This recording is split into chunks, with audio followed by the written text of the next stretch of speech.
जय हिंद मित्रांनो, मी दीपक पुन्हा एका नवीन व्हिडिओमध्ये तुमचं सर्वांचं खूप स्वागत आहे। तर मित्रांनो, आज निफ्टीचा फायनल क्लोज झाला 24,004 वरती। 24,004 वरती आजच्या दिवशी निफ्टीने या ठिकाणी फायनल क्लोज दिलेला आहे आणि आजच्या मार्केटमध्ये आलेलं होतं सेलिंगचं प्रेशर। मार्केटमध्ये आजच्या दिवशी होती सेलिंग, म्हणजे बघा कालचा दिवस जो होता मार्केटमध्ये चांगला होता। काल आपल्याला एक बाईंगचं प्रेशर मार्केटमध्ये बघायला मिळालं होतं। जवळजवळ निफ्टी 450 पॉईंटने प्लसमध्ये बंद झालेली होती। खूप सारे स्टॉक होते कॅश मार्केटमधले, रिलायन्स पण होता, काही बँकिंगचे स्टॉक होते, IT चे स्टॉक होते, ऑटो सेक्टर होतं, IT सेक्टर होतं। सर्वांमध्ये आपल्याला बाईंग बघायला मिळाली, त्यामुळे मार्केट आपल्याला वरती जाताना दिसलं। पण आज त्या ठिकाणी आपल्याला प्रॉफिट बुकिंग होताना दिसली। इंडेक्स खाली कसा जातो, वरती कसा जातो, आता मी हे खूप व्हिडिओमध्ये तुम्हाला एक्सप्लेन करून दिलेलं आहे। तर तुम्हाला पण ह्या गोष्टी समजल्या पाहिजे, नाहीतर काही जण आज म्हणणार की हे मार्केट खाली का आलं, आज खाली येण्याचं कारण काय, कोणती मार्केटमध्ये न्यूज आली त्यामुळे मार्केट खाली आलं। तर समजून घ्या, ह्या कन्सेप्ट फार महत्त्वाच्या असतात की मार्केट खाली का येतं आणि वरती का जात असतं। आणि हे मार्केट जे खाली आलेलं आहे एका रेजिस्टन्स लेवलपासून, म्हणजे ही लेवल पहिले सपोर्टचं काम करत होती, आज सपोर्ट ब्रेक झाला, आता नंतर हीच लेवल आपल्यासाठी रेजिस्टन्सचं काम करते। म्हणजे 24,180 ते 24,200 ही लेवल आपल्यासाठी एक रेजिस्टन्सचं काम करते या ठिकाणी। बघा मार्केट जसं ओपन झालं आजच्या दिवशी त्यानंतर कंटिन्युअसली खाली आलेलं आहे आणि बरोबर एका सायकोलॉजिकल लेवलवरती मार्केटने क्लोज पण दिलेलं आहे। सायकोलॉजिकल लेवल कोणती, 24,000ची लेवल, ह्याच लेवलवरती आजच्या दिवशी मार्केटने क्लोज दिलेला आहे। हे स्ट्रक्चर तसं चांगलंच आहे। कोणी म्हणत असेल की आजच्या दिवशी सेलिंग झाली म्हणजे मार्केट आपलं खराब आहे, मार्केट कंटिन्युअसली खाली येणार, व्हायला तर काही पण होऊ शकतं, पण असे स्ट्रक्चर जे असतात हे छान असतात मित्रांनो। ठीक आहे, इथे तुम्हाला एक इनसाइड कॅन्डल फॉर्मेशन तयार झालेलं दिसेल, म्हणजे पहिली बनणारी कॅन्डल जी आहे या ठिकाणी एक मोठी कॅन्डल, बुलिश कॅन्डल, आणि तिच्या आतमध्येच आपल्याला एक बेरिश कॅन्डल बनताना दिसते। आपण हिला इनसाइड कॅन्डल फॉर्मेशन म्हणत असतो आणि मार्केटमध्ये हे एक प्रकारचं रिजेक्शन पण असू शकतं। म्हणजे ही लेवल आपल्यासाठी रेजिस्टन्सचं काम करत होती, त्या लेवलला गेल्यानंतर मार्केटमध्ये थोडी प्रॉफिट बुकिंग झाली, मार्केटने काय घेतलं या ठिकाणी, रिजेक्शन। त्याचं कंटिन्युएशन होऊ शकतं का, होऊ शकतं। असं पण होऊ शकतं त्याच्या दिवशी की मार्केट फ्लॅट ओपन होणार किंवा थोडंसं गॅप ओपन होणार आणि कंटिन्युएशन करणार। मग ते कंटिन्युएशन जर मार्केटला करायचं असेल तर मार्केटला 24,200च्या वरती ट्रेड करावं लागेल, त्या लेवलच्या वरती त्या ठिकाणी सस्टेन व्हावं लागेल, तेव्हाच एक मोमेंटम मार्केटमध्ये येऊ शकतो।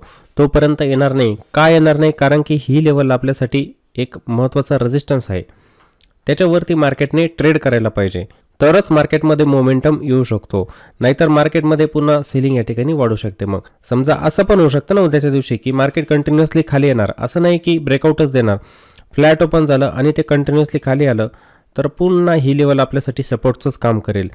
23,800 ही लेवल आपल्यासाठी पुन्हा सपोर्टचं काम करेल। आजच्या दिवशी मार्केट या ठिकाणी थांबलेलं आहे, उद्या त्या ठिकाणी बाईंग येते का, कंटिन्युअसली बाईंग येत असेल तर आपण काय म्हणू शकतो, मार्केटमध्ये स्ट्रेंथ आहे। ठीक आहे, मार्केट कसं होतं आहे, बुलिश होत आहे, कारण की प्रत्येक दिवसाला बाईंग येते, तर एखाद दिवस मार्केटमध्ये प्रॉफिट बुकिंग येणारच आहे। हा एक दिवस होता आणि हा दिवस, या 3 दिवसांमध्ये तुम्हाला समजेल की मार्केटमध्ये कंटिन्युअसली बाईंग यायची, मार्केट वरती क्लोज द्यायचं, आपले हाय ब्रेक करत चालायचं। मग आता 3 दिवसांमध्ये ही आलेली बाईंग आणि ही मार्केटमध्ये आलेली प्रॉफिट बुकिंग पण असू शकते। म्हणजे 3 दिवसांच्या एक अपसाईड मूव्ह नंतर मार्केटमध्ये थोडंसं प्रॉफिट बुकिंग आणि याचं कंटिन्युएशन पण इथे होऊ शकतं। हे बघा, आपण प्रोजेक्शनला फॉलो केलं पाहिजे, बाहेर काय करतोय, सेलर काय करतोय हे चार्टवरती आपल्याला दिसत असतं, ते आपल्याला कॅन्डलस्टिकच्या माध्यमातून समजून घ्यायचं आहे। मार्केटचा जो ट्रेंड असतो ना त्याला आपण फॉलो करतोय की कोणत्या ठिकाणी काय होऊ शकतं। मग मार्केटला वरती जायचं असेल तर ही लेवल पार करावी लागेल 24,200ची, ही पार झाली तर मार्केटमध्ये एक चांगला मोमेंटम या ठिकाणी बनवू शकतो। मग जसं कालच्या दिवशी पण मी तुम्हाला म्हटलं होतं की मग रेजिस्टन्स जो असणार तो असणार 24,500चा। खाली मार्केट आलं तर 23,800 ही लेवल इथे सपोर्टचं काम करेल, 23,800 ते 820ची लेवल असणार, ही सपोर्टचं काम करणार।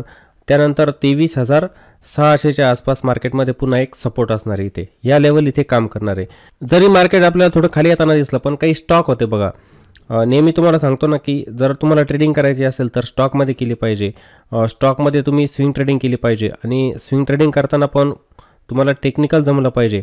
जर तुम्हाला त्या स्टॉकचं टेक्निकल ॲनालिसिस करता येत नाही, म्हणजे तुम्हाला टेक्निकलचा कोणताच अभ्यास जमत नाही, तर तुम्ही त्यामध्ये स्विंग ट्रेडिंग पण करू शकत नाही। पण तुम्हाला टेक्निकल जमतंय तर मग तुम्ही योग्य लेवलला स्टॉकला बाय करणार। असे खूप सारे स्टॉक आहेत, योग्य लेवलवरती होते, छान प्रोजेक्शन त्यांच्यामध्ये बनत होते आणि आजच्या दिवशी पण त्यांच्यामध्ये बाईंग होती।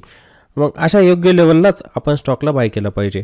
ऑप्शन ट्रेडिंगमध्ये अजिबात पैसा नाही आहे, तुम्ही सोशल मीडियावरती ऐकत असणार की मी ऑप्शन ट्रेडिंगमधून लाखो रुपये कमवले, करोडो रुपये कमवले.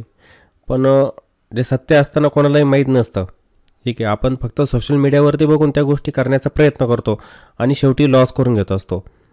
जर त्या व्यक्तीला जमू शकतं तर मी का करू शकत नाही ऑप्शन ट्रेडिंग असं तुम्हाला वाटतं. मग तुम्ही काय करतात, त्याच्याकडे 10 लाख होते ना, मी 20 लाख टाकतो, जास्त क्वांटिटी बाय करतो, जास्त लॉट बाय करतो आणि जास्त प्रॉफिट बनवतो.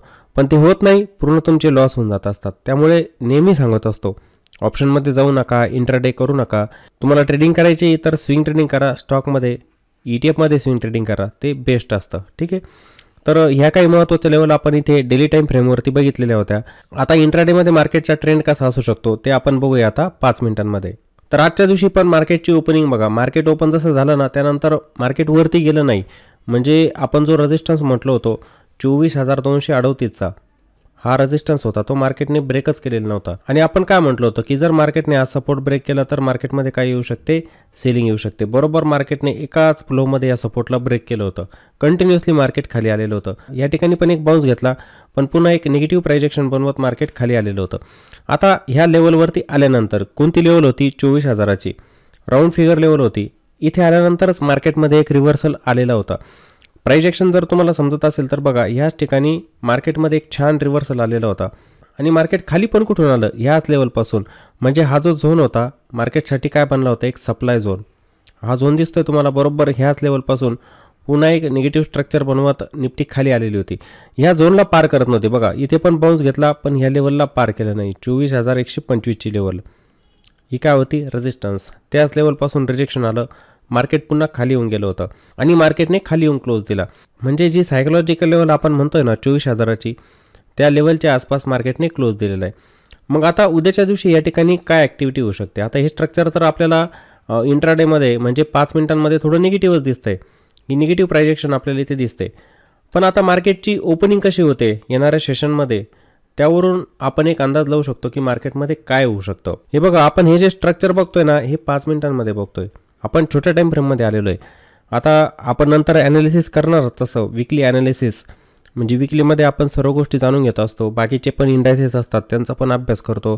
त्यानंतर अमेरिकन मार्केट आहे, त्यांचे पण चार्ट बघत असतो आपण. त्यानंतर FIDIचा डाटा पण बघत असतो. ते तर विकलीमध्ये आपण करणारच. मार्केटला जर इथून वरती जायचं असेल तर मार्केटला 24,000च्या वरती सस्टेन व्हावंच लागेल, कारण की ही सायकोलॉजिकल लेवल असणार आहे एक.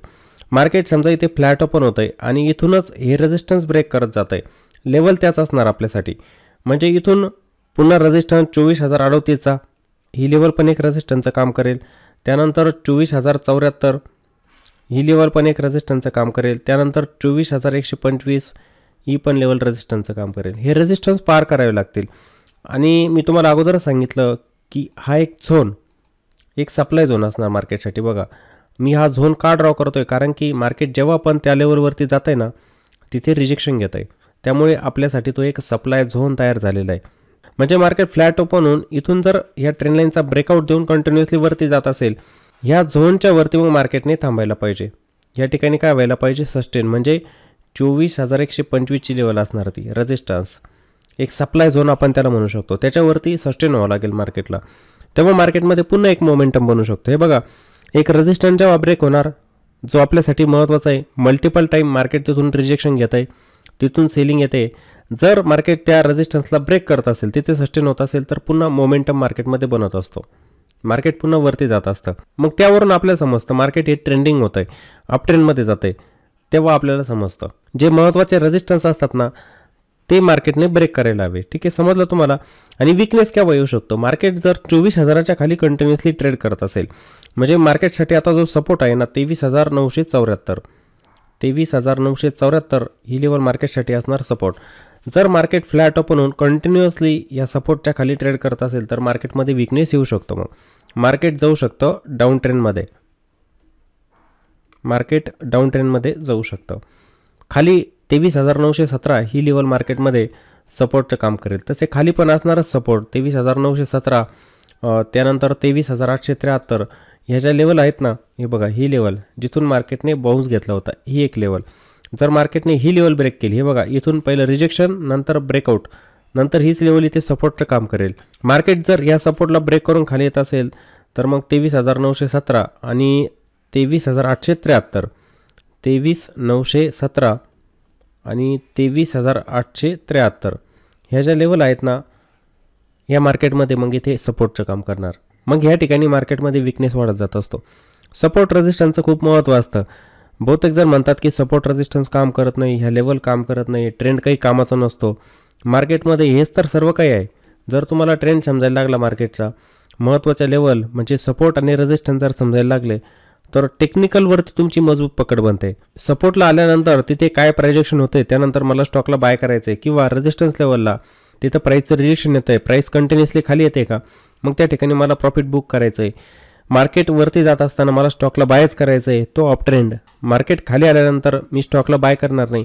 हेच तर असतं सर्व काही टेक्निकलमध्ये. यावरती तुम्हाला मजबूत पकड बनवायची. समजलं का? तर ह्या गोष्टींवरती सर्वांनी लक्ष द्यायचं आहे. आणि मार्केटमध्ये काम करताना सेफ काम करत चला. मार्केटमध्ये पैसा बनतो, गुंतवणुकीने पण बनतो, ट्रेडिंगने पण बनतो. पण जे इंट्राडे करतात ना आजकाल लोक ऑप्शन ट्रेडिंगमध्ये, शक्यतो ते लॉसमध्येच असतात, त्यांचं प्रॉफिट बनत नाही. पण इक्विटीमध्ये काम करून बघा, तुम्ही प्रॉफिटेबल व्हाल. थोडे दिवस तुम्ही टेक्निकल शिकले, थोडे फंडामेंटल शिकले स्टॉकचे, तर तुम्ही प्रॉफिटमध्ये येऊ शकतात. पण ऑप्शन ट्रेडिंगमध्ये तुम्ही प्रॉफिटमध्ये येऊ शकत नाही. आणि ट्रेडिंगचे जे नियम असतात त्यांचं पालन केलं पाहिजे. स्टॉप लॉस जो असतो तो तुम्ही लावला पाहिजे. मार्केट कुठेही जाईल सांगता येत नाही त्याचं, ठीक आहे. कारण की आपण एक डायरेक्शन पकडतो, आपल्याला वाटतं की इथून स्टॉकवरती जाईल, तो खाली पण जाऊ शकतो. मग मला रिस्क किती घ्यायची ते आपण ठरवून घेतलं पाहिजे. त्यासाठी आपण स्टॉप लॉसचा वापर केला पाहिजे, ठीक आहे. मार्केटमध्ये खूप शिकण्यासारखं असतं. नवीन नवीन गोष्टी मार्केटमध्ये शिकत चला. चुकीच्या मार्गाने स्टॉक मार्केटमध्ये येऊ पण नका. आले तर नुकसान तुमचं ठरलेलं आहे. तर माझ्या मते तुम्हाला सर्वांना निफ्टीमध्ये या ठिकाणी लेवल समजलेले असतील. आणि मित्रांनो, जर व्हिडिओ आवडलेला असेल तर व्हिडिओला नक्की लाईक करायचं आहे, आणि व्हिडिओला छानशी कॉमेंट पण करत चला, आणि व्हिडिओला जास्तीत जास्त शेअर पण करत चला. चला तर पुन्हा भेटू एका नवीन व्हिडिओमध्ये. जय हिंद.